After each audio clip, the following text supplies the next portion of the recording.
6 most disturbing mysterious locations. Bermeja. If you were to look at pretty much any map of the Gulf of Bermeja.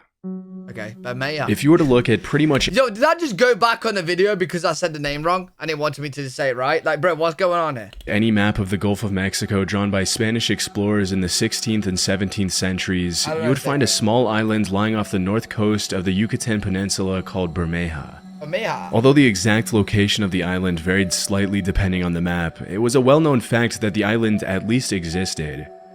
Bermeja was first mentioned by Spanish cartographer Alonso de Santa Cruz in an official list of islands in the Gulf of Mexico, published in Madrid in 1539. Alonso de Chaves, another Spanish cartographer, once wrote that from a distance, Bermeja looked blondish or reddish, which is where the island's name came from. A couple of hundred years later, in the mid-1800s, French-Mexican cartographers published reports stating that the island of Bermeja had started to sink. By the late 18th century, Bermeja was no longer featured in many maps of the area, and the last time it showed up on an official map was in the 1921 edition of the Geographic Atlas of the Mexican Republic. In the late 90s, the American and Mexican governments started negotiations to determine the boundaries for the exploitation rights of oil in the Gulf of Mexico. If the Mexican government could find the island of Bermeja, that would expand Mexico's oil drilling rights way further into the Gulf. Around that time, the Mexican government conducted 3 official investigations to find the island, armed with state-of-the-art ultrasound technology and all kinds of modern tools to locate it. Yo, how hard is it to find an island? Like, I know even if it's sunk, yeah? It's an island, bro. But surely you could find that pretty easily. Mysteriously, they couldn't find any trace of the island, and according to spokespeople from the Mexican Navy, it was as if the island had never even existed. A year after the Mexican Navy failed to find Bermeja, a Mexican senator named Jose Angel Cioncielo, who was one of the most fierce advocates for the expansion of Mexico's oil drilling territory and the island's existence, was killed in a car accident on a Mexican highway when a semi-truck slammed into the right side of the car. His death quickly became the fuel for a conspiracy theory, according to which the CIA had blown up the island to further an oil-fueled American agenda. Of course, this theory is a bit of a stretch, and some of the other more logical theories that surfaced regarding the disappearance of the island are much more likely to be true. I know what's happened, bro. Aliens took it. Aliens took the whole island. Possibility that researchers seem to favor is that the island sunk after an earthquake or underwater landslide, which led to a further series of explorations in 2009 to see if the remains could be found at the bottom of the ocean. However, despite the even more advanced technologies that were used during that year's official investigations, the ultrasound exploration of the ocean floor revealed absolutely nothing but a sandy ocean bottom. Under the sea. Speculation that the island had never existed once again started circulating online and in the news, leading many people to adopt it as the truth. Yo, what if the island just never existed? Someone was playing a prank the whole entire time. They just kept drawing it on the maps to see if people believed them. The failed explorations in 2009, Julio Zamora, president of the Mexican Society of Geography, claimed that the existence of the island of Bermeja had probably been faked by early Spanish explorers to throw off other explorers and military rivals from other countries. See?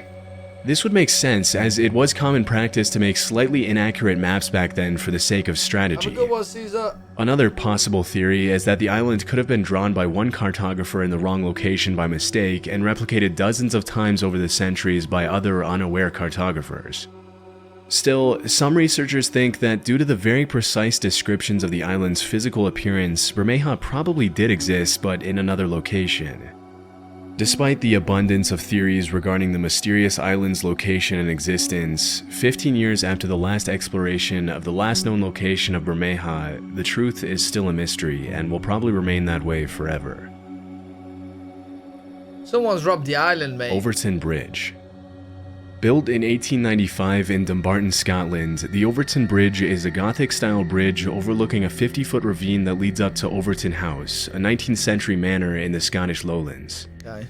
At first glance, Overtoun Bridge looks pretty much like any other bridge from the time, but there's one pretty dark detail that makes it different from any other structure in the area. What, it's not a bridge? For the past 80 years, hundreds of dogs have been jumping off the bridge and down to the ravine to their deaths for seemingly no apparent reason. Sometimes the dogs survive the fall and are left with debilitating injuries. Oh, and shit. according to some reports, there have even been instances where dogs allegedly jumped off the bridge, survived, ran up the slope, and then jumped off once again to their deaths. What? Bro, yeah, I know I could drive there. I ain't going there, because boy, if I decide to jump off the bridge. No, bro, I ain't taking my chances. Depending on the source, you'll find reports stating that the amount of dogs that have jumped off the bridge is either lower than 100 or in the high 100s. What? But regardless of the exact number, it's a fact that a lot of dogs have died at this bridge for some mysterious reason. Maybe put up a sign saying don't take your dogs past this point, they die. Please? I don't want dogs to die, bro. As you can imagine, these incidents at Overtoun Bridge have fueled all kinds of outlandish theories, That's including weird. suggestions that the bridge is haunted. According to Celtic pagan beliefs, the bridge is located at a thin place, which is a place that lies at the supposed union between heaven and earth. Some locals have also favored more supernatural theories, with many people blaming the dog's death on the White Lady of Overtoun, the alleged ghost of the widow from Overtoun House.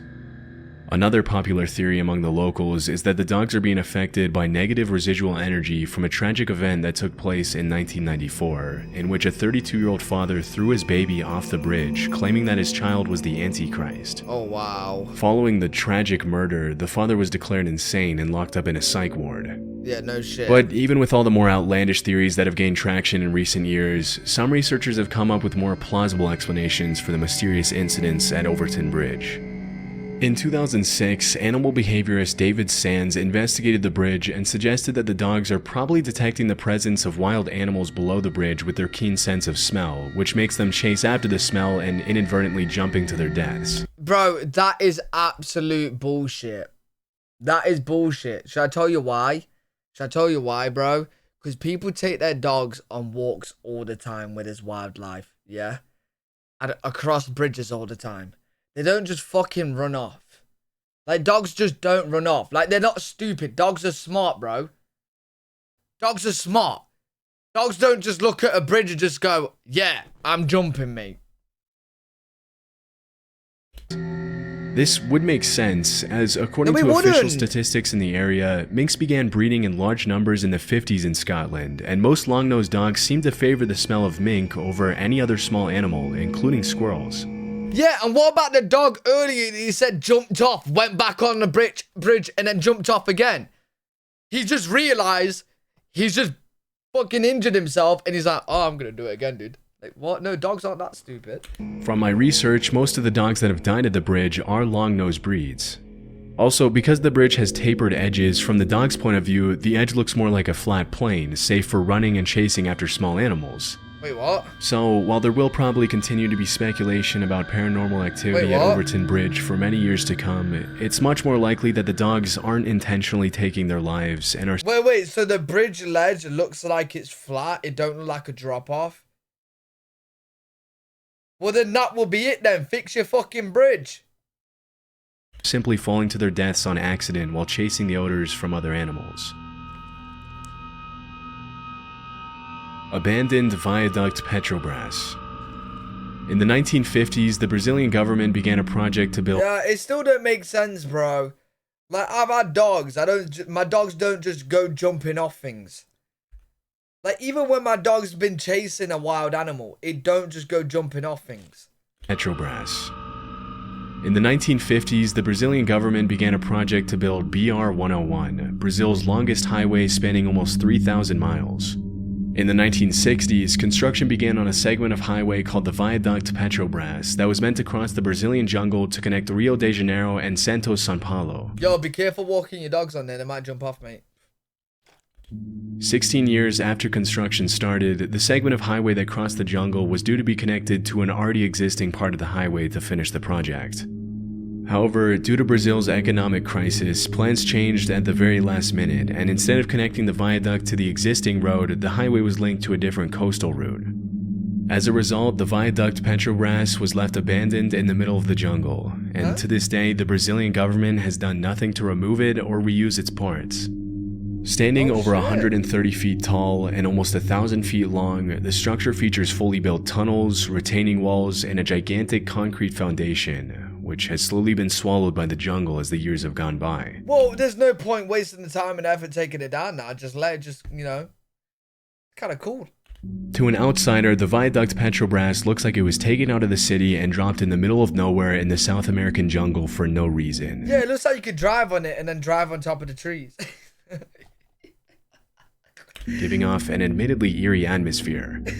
Even though the viaduct Petrobras seems pretty wasteful, the out-of-place structure is now a pretty popular tourist destination for curious travelers and locals wanting to catch a glimpse of the abandoned concrete giant. That is a pretty sick view. I ain't gonna lie, that is a pretty cool view. That is actually pretty cool. It's giving me like apocalyptic vibes. I like that. That is cool. Kola Super Deep Borehole.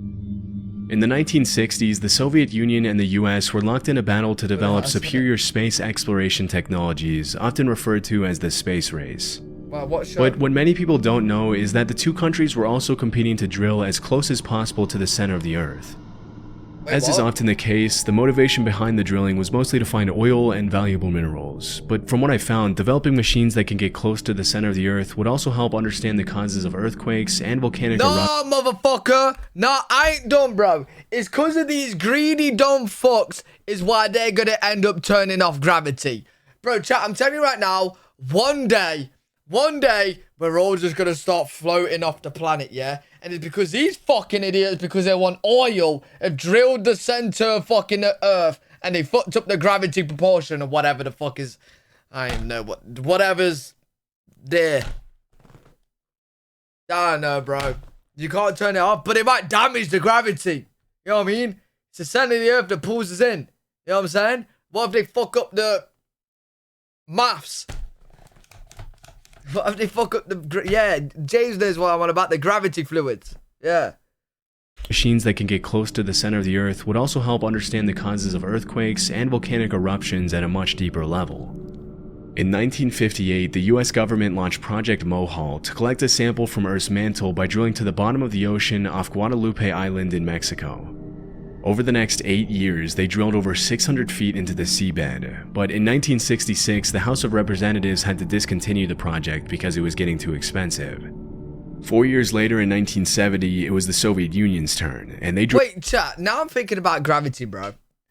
So, is there a point in Earth, right in the smack bang center, where, like, I can go down from England to it, stand on this point, and then someone from Australia can stand on that point as well. And, like, their gravity is, like, they're upside down, but standing up. And I'm upside down, standing up. So we're, like, standing like this at the center of Earth. You know what I'm saying? Like, how is that? But then if I go fucking... If I do one step down to where he is, instead of falling, I'd be, like, standing on my head. Bro, so weird. What the fuck?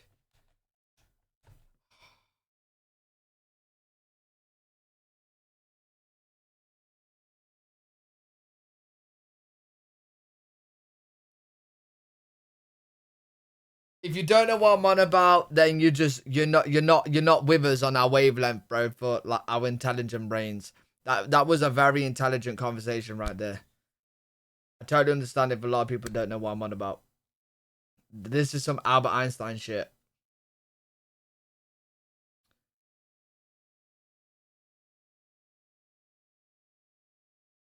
I don't know what Luke cut, but he cut. I did. Some scientists in the comment section is gonna fucking explain that, bro. But you know what I'm saying. You know what I'm saying, bro. You go to the center, smack bang center. Like, what's actually in the center, bro?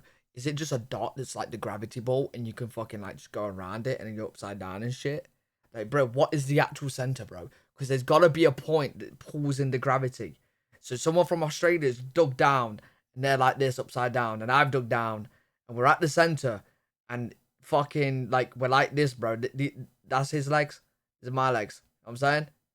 And then what if I just take one step down? Am I on my head? Like, what's going on, bro?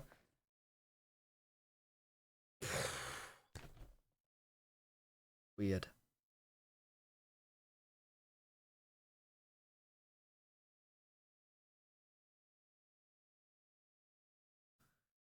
Weird. Drilled their hole close to the Barents Sea just outside the Norwegian border in a city known as Murmansk, Russia. At the time, the Soviets' goal was to drill... The center of the Earth is fluid and rotating. What do you mean the center of the Earth is rotating? Gravity that is rotating. Huh?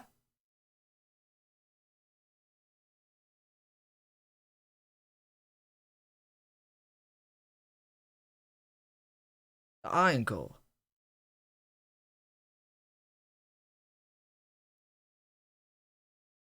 What? Someone's at the fucking center of the earth fucking rotating clogs, mate. What the fuck you want about is rotating?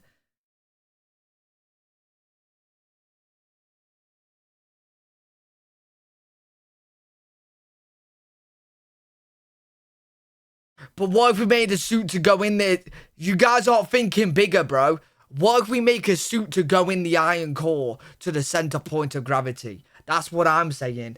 And then you're fucking upside down and shit like that with someone else. It's harder than lava. Well, it's a good job I got a good suit. As far down as possible, which researchers hoped would be a little over 9 miles. Unlike the US, the Soviets were a little more successful with their attempt and managed to drill way deeper into the Earth's crust, which resulted in the creation of the Kola Super Deep Borehole, also known as the world's deepest man-made hole. With a total depth of over 40,000 feet, or around 7.5 miles, the Kola Super Deep Borehole is deeper than the Mariana Trench, and its depth surpasses the height of Mount Everest.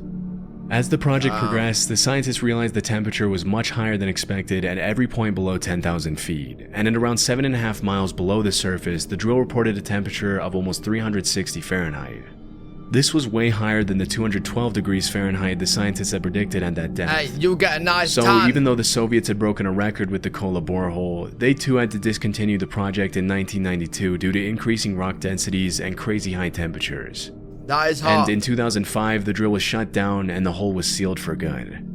However, that wasn't the end of the story, and there's a slightly more disturbing reason why people remember the Kola Super Deep Borehole.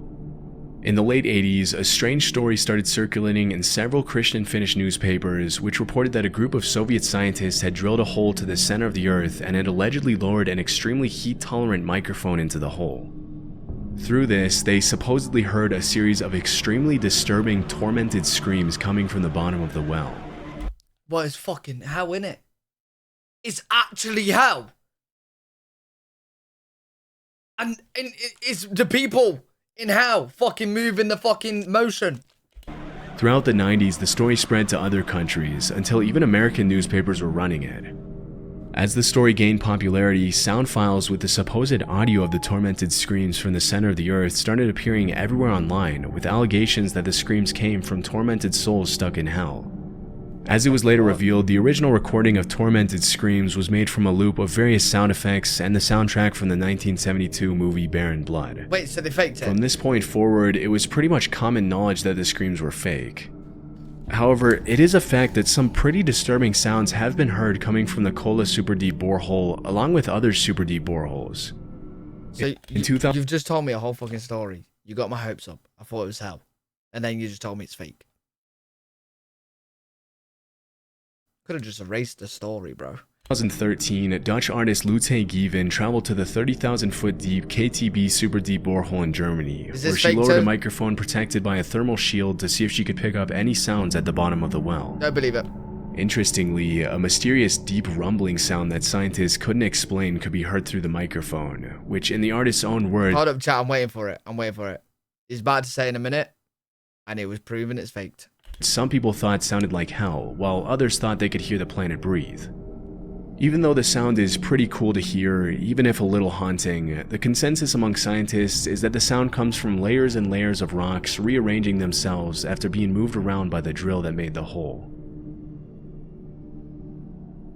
Patomskiy Bro, it's actually so weird how, like, the Earth is always moving. Bro, I'm telling you right now, maybe we're on, like, a dinosaur, bro. Maybe all the planets are, like, living things, and, like, they're just not born yet. They're eggs. And then one day they're just gonna fucking just open up, bro. Just open up. Like we're on the back of the In 1949, a Russian geologist named Vadim Kolpakov stumbled upon a mysterious crater with a diameter of over 500 feet and a height of almost 140 feet in Irkutsk, Siberia. At the center of the crater, he found a little hill around 40 feet tall, which kind of looked like an eagle's nest with an egg inside it. Curious to find out what was inside the crater, Kolpakov made plans to climb the mound and take a look inside to confirm his hypothesis that the crater had been caused by a meteorite. But the locals warned him that Fire Eagle Nest, as it's become known all over the world, allegedly possessed evil powers, and whoever stepped inside it would be dead soon after. Dismissing the insistent warnings as superstition, he climbed the mound, but failed to find any rock samples that supported his meteorite hypothesis. Over time, more and more expeditions were carried out to the crater, including one in 2005 in which the leader of the investigation died of a heart attack shortly after visiting the crater. Based on the findings of recent explorations, scientists have ruled out volcanic eruptions, nuclear explosions, and impact from a meteorite as possible causes for the crater. Dragons! In the absence of a solid answer, some have started coming up with all kinds of theories to explain its origin, including the possibility that a UFO landing made the crater. Hey, seriously, it could be the biggest ant nest of all time. And when they go in there, the ants fuck them up. That looks like an anthill. That looks like an anthill, bro. A very, very, very, very, very, very big one. Others have linked the crater to the Tunguska meteorite, the remains of which have never been discovered. One of the things that makes it so difficult to determine the origin of Fire Eagle Nest, or Kolpakov Cone as it's now popularly known, is that the crater frequently changes shape, which suggests that whatever caused it is still affecting it to this day. Wait, what? The only thing scientists know for sure is that the crater is around 250 years old, which they gathered from the rings on the trees growing on the mound. Strangely, it's been scientifically proven that the trees closer to the crater grow much faster than normal, which is similar to what happened in the forests around Chernobyl after the nuclear disaster. The lack of solid explanations, coupled with the weird tree phenomenon, has been fuel to the fire of outlandish conspiracy theories about underground nuclear plants and nuclear-powered UFOs buried beneath the crater. To this day, scientists still haven't determined what caused Kolpakov Cone to appear, and no asteroid fragments or metal parts have been found in the crater to support some of the theories people have come up with over the years. Has to be aliens, or alien ants. It's gotta be one of them. As of today, the most logical explanation is that the mound could have been caused by the underground release of hydrogen fluids and heat from a nearby gas volcano. This could have caused changes in the size of tree rings, which would explain why scientists thought they were growing at an abnormal rate.